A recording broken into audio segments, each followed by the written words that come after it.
Le festival se déroule à Marrakech, mais pour trouver les studios, il faut aller à Ouarzazate. La route est longue, mais elle vaut le coup d'œil et on comprend pourquoi le tout Hollywood vient tourner ici.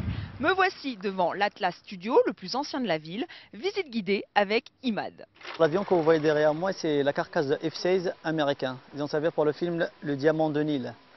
Ça, c'est le premier film qu'ils ont tourné ici au Studio Atlas en 1983. Ici, c'est la maison de Dalai Lama. Ils ont servi pour le film de Kundun. C'est le film de Martin Scorsese, c'est fait en 1996. Et pour ce film-là, ils ont ramené ici à peu près de 350 figurants du Tibet.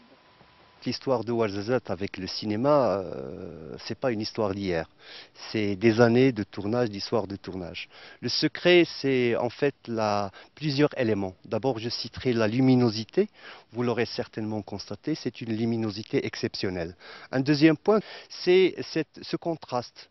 Dans le même espace, dans le même périmètre de la province, vous avez les ciments neigés de l'Atlas, vous avez le désert, vous avez la verdure. Troisième élément, c'est l'élément humain. Et ce n'est pas le moins important, comme vous le savez. Il y a une expérience qui a été enrichie par nos figurants, nos artisans, nos techniciens, qui peuvent maintenant travailler avec les équipes étrangères de tournage. Et voilà comment je me retrouve dans les décors d'Astérix et Obélix Mission Cléopâtre, une exception française. Ici, on tourne surtout des blockbusters américains. Ridley Scott est un habitué. Souvenez-vous, Gladiator.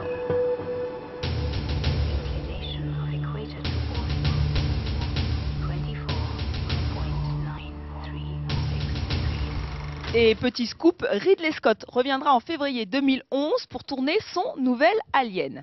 Ces 4 dernières années, 35 films ont été tournés à Ouarzazate. Le cinéma fait vivre toute la ville. Cette manne financière, elle est directement injectée dans l'économie locale. Ça part par des salaires journaliers ou hebdomadaires qui sont donnés aux figurants, aux techniciens, aux artisans. Chacun y trouve son compte. Tourner à Ouarzazate coûte entre 30 et 50% moins cher qu'en Europe ou aux États-Unis. Et à ce prix-là, on peut s'offrir ce magnifique décor naturel, la Casbah d'Aïd Ben Haddou. Le site a 300 ans, il est classé au patrimoine de l'UNESCO et vous l'avez certainement vu dans Laurence d'Arabie ou Prince of Persia.